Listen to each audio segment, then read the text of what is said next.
Meet Me in London. Book by Georgia Toffolo. Chapter 11. Oliver followed her up the stairs to her apartment, relieved he'd managed to bluff his way through all of that without showing how much he was spooked by the emotion in his chest. Putting the ring on her finger had made his heart rattle, stealing breath from his lungs. Watching her face light up as she saw the ring, before she had a chance to mask her real reaction, had been like watching a kid at Christmas. She loved it. She just didn't want to show him that. And he'd loved watching her too. Ironically, he'd never proposed to a woman before in his life. Now he'd proposed to Victoria twice. He wasn't sure how he felt about that. Confused, mainly. At risk of wishing it was real? Well, hell, when he'd kissed her the other day, he definitely hadn't needed convincing. And despite knowing all the reasons why they shouldn't do it, again his body was straining for her, especially now as she walked up the stairs ahead of him, her backside swaying in her jeans. It wouldn't take much to just reach out, span her waist, and pull her to him, kiss her up against the wall, but to prevent any risk of getting carried away or losing control from now on, kissing would remain limited to her cheek and only in public. Here we are. She smiled as she stood back to let him go through the door into her flat. This is very different to the other day. The studio was ordered and neat, organized. In the middle of the room stood 5 mannequins wearing an assortment of dresses, some finished, some half-made, and one standout one that looked like something he'd sell in his store. It seemed to pull him to look closer. Is this the fabric I gave you? Yes. See, it's a rework of the design on my vision board. She pointed to the Wedding Dreams board. Yes, it was similar, but hers had a longer train, a narrower skirt, a different neckline, more sophisticated and elegant. This is so much better. Your design? Yes. She blushed and looked away to fluff the skirt. Clearly, she wasn't used to receiving compliments about her work. How come I didn't see these the other day? I've been working hard on them all weekend. I only just finished that dress yesterday. I keep all my collection pieces on a rack in my bedroom for safekeeping. She edged in between 2 of the dresses and adjusted a pin on one of them, lifting a fold. Or was it a pleat? He had no idea. Allowing the fabric to fall in a different way. You really think I'd let those girls anywhere near this beautiful fabric? Good point. Jasmine would make it gangsta somehow. Put rips in the skirt, tire marks, evil Easter bunnies. She laughed, her eyes lighting up. Then I would congratulate her on her unique creativity. But this is the Victoria Scott Bridal Collection, and I'm a little more traditional. Shame. I think bunnies would look great on that neckline. Then, do your own collection. I don't know anything about this kind of stuff, but your designs are next level as far as I'm concerned. Do you sell them?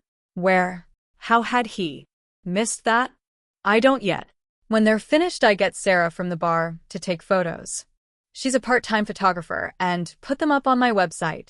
For online sales? He thought quickly, his words catching up, blurting out. You need to showcase these, Victoria. On the runway. At the opening. These can be the main show. Does anyone ever say no to you, Oliver? She laughed, kneeling and starting to pin a hem, giving him a good view of her hips, her luscious long hair, her butt. He fought to control his innate reaction to her, the pull of desire that wound through him, urging him to plunge his hands into those curls, cup that butt with his palm, and kiss her again. More. But she'd say no, the way she just had. Never. I don't know the meaning of the word. Then let this be a lesson. No, Oliver Russell. She rocked back on her heels and pushed a stray lock of hair behind her ear, pinning him with a look of pure defiance. They are not finished. Is this our first argument? This is fun. He watched as she absent-mindedly ran her fingers over her engagement ring. This assertiveness was a side of her he'd forgotten about, but it was just like that first night in the bar and made his blood heat. made him want to push her up against the table and make love to her right now. But instead, he laughed at the suggestion anyone dared refuse him a request. So finish them, Victoria Scott. Really? Her eyes pigged at him. You think it's that easy? I don't have the time. Make time, I'll help you. Whatever you need. You'll make time, she scoffed. What, with going to see your father? And working all hours to get the store ready? Do you have a secret machine? If I like a project, I make time for it. I like this. I'd like to help if I can. Unless you're any good with an overlocker, I don't think so. No. He knew the problem wasn't about finishing the clothes or about time. When she was assessing her designs, she was judging herself too. It wasn't the right way to do things, but everyone pinned their worth to their job.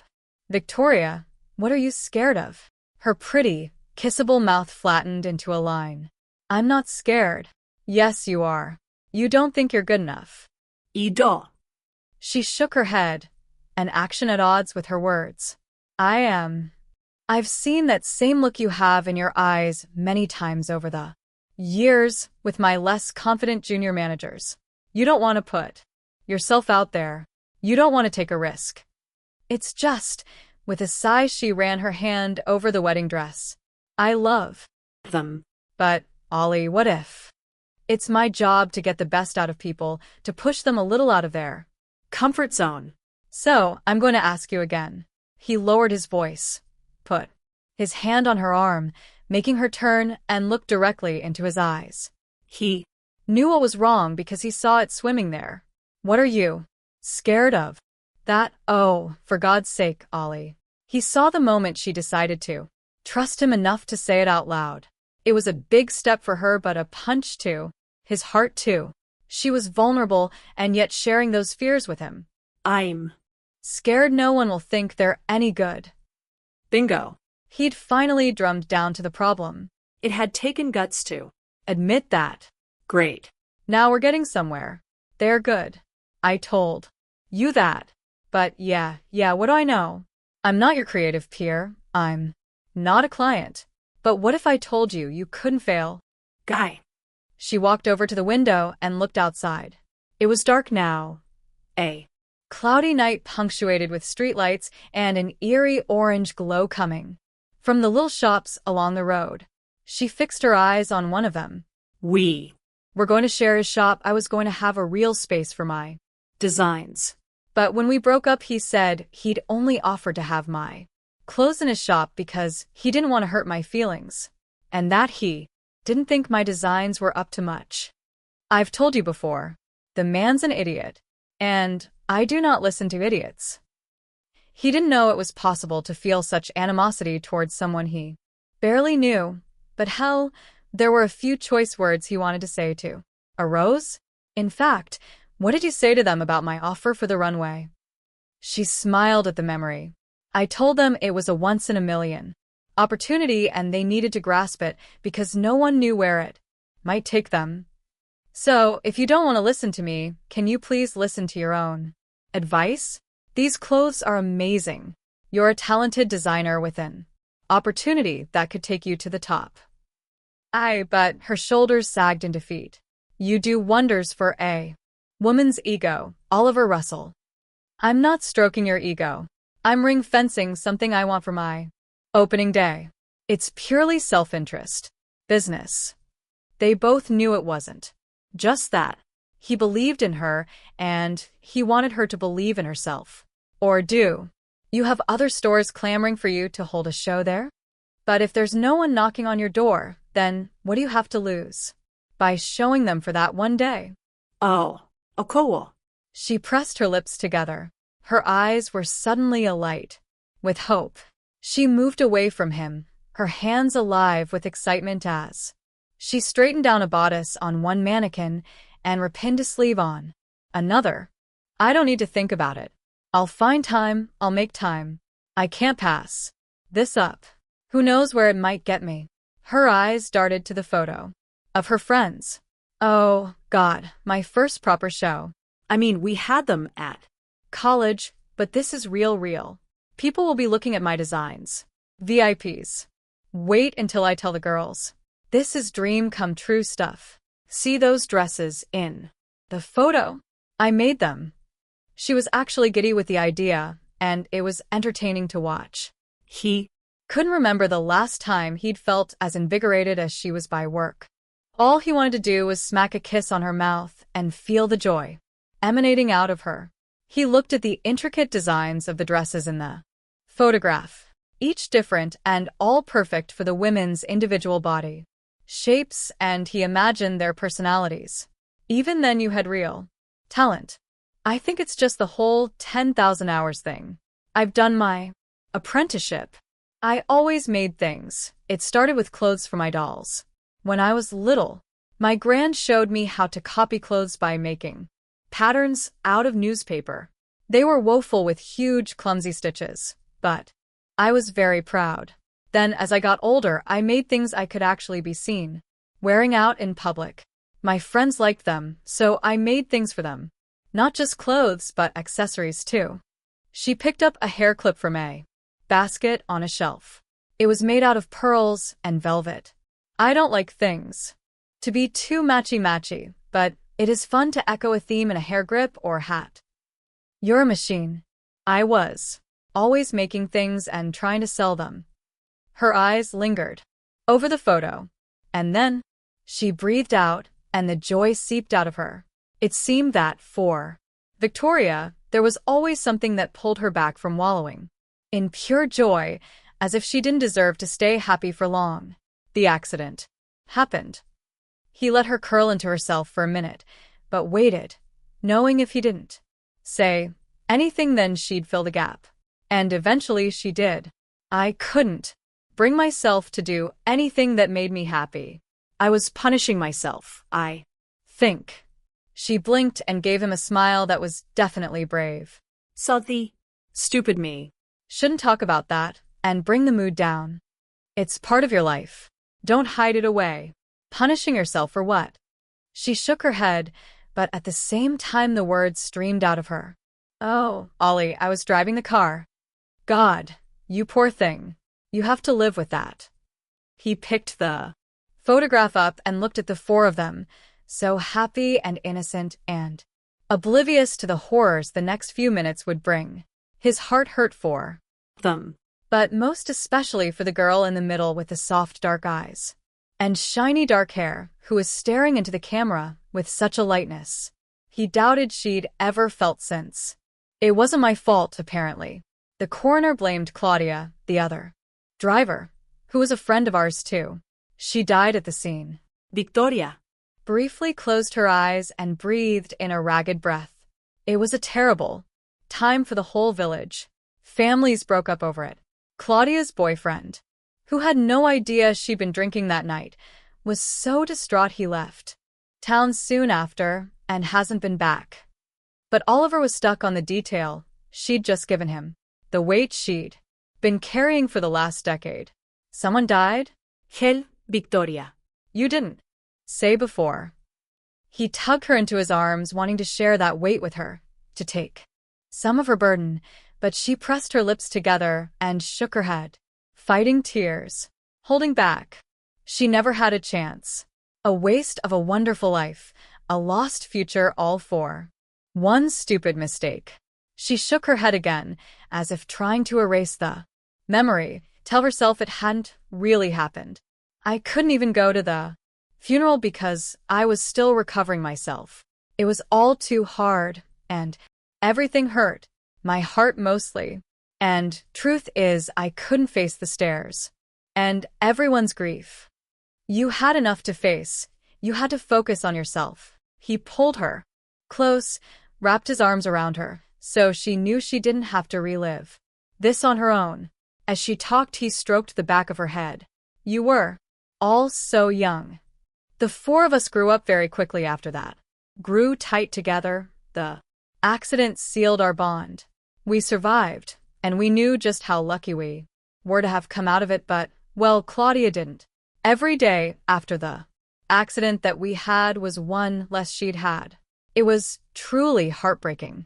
Victoria looked up at him and blinked, her voice cracking as she spoke. No one else understood what we went through, what we felt, so we four clung to each other. Hard. Malie and Lily weren't hurt, but they were Scarred. Zoe's still in a wheelchair. The pretty blonde? Spinal injury. She ran her fingers over her friend's image. She was so beautiful, like a little wisp of air, ethereal, and then broken. The question from the other night was answered. The wheelchair.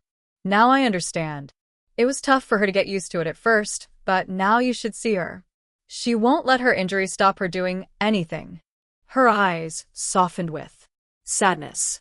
almost anything. She had so many plans. And you put yours on hold too. I was bruised physically. She spread her palms across her stomach. And it was guilt, you see.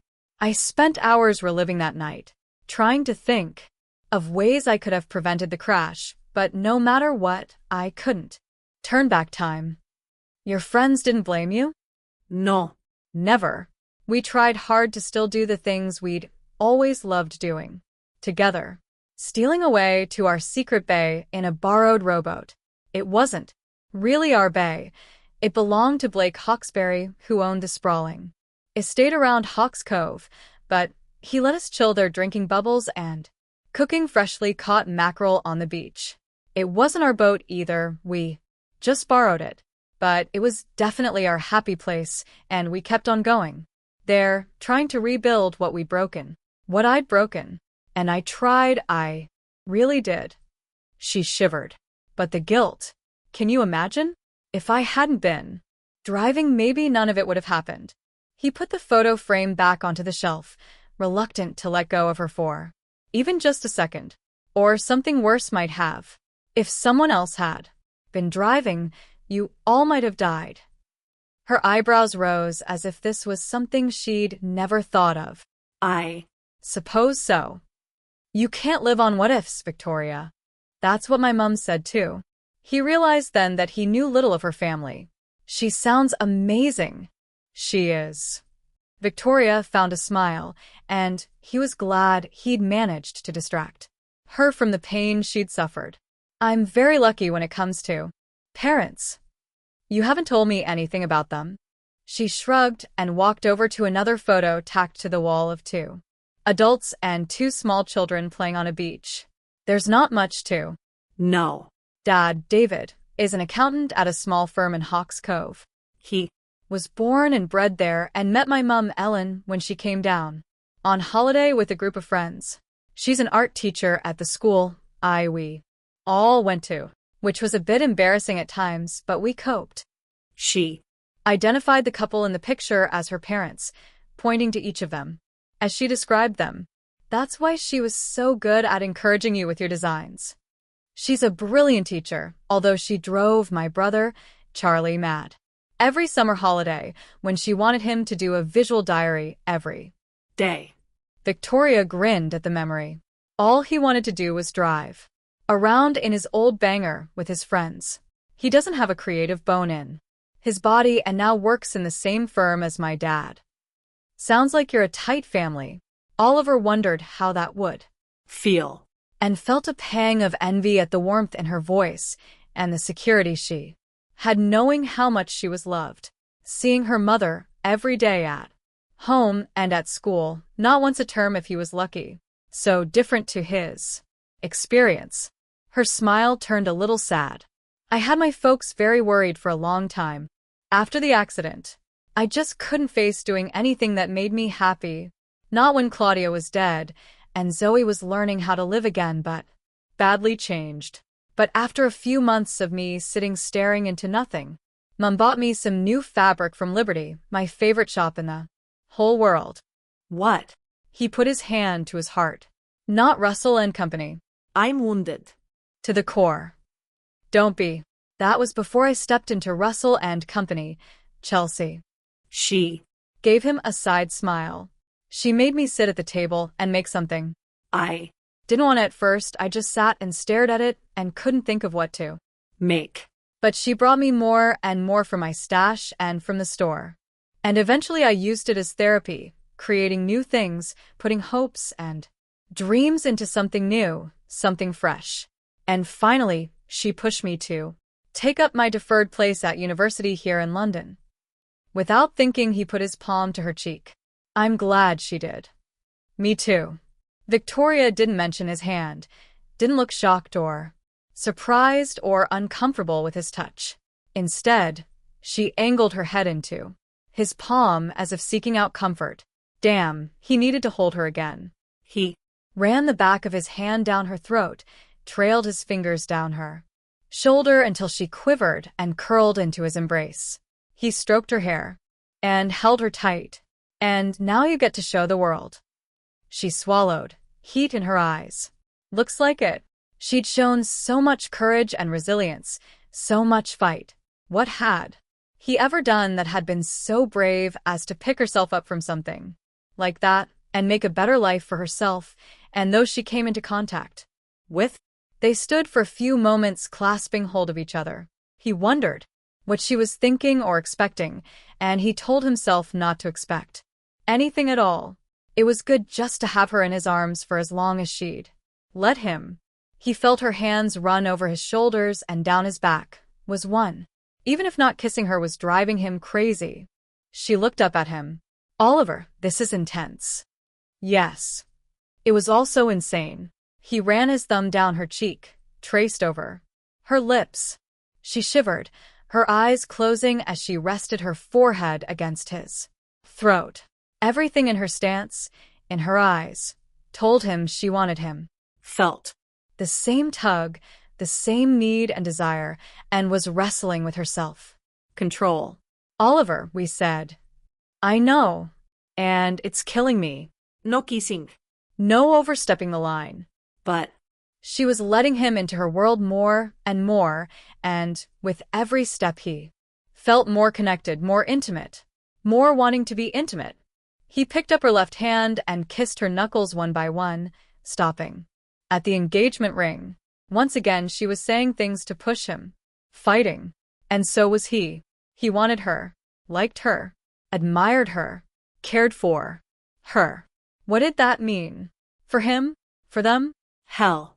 He was in uncharted territory here, but it wasn't his place to push her into doing something she didn't want To do. So he held her for a moment longer, breathing in her scent and wishing they could stay like this all night. When she breathed out and stepped away, her smile was back in place. Right, I have my trusty notebook. Let's go.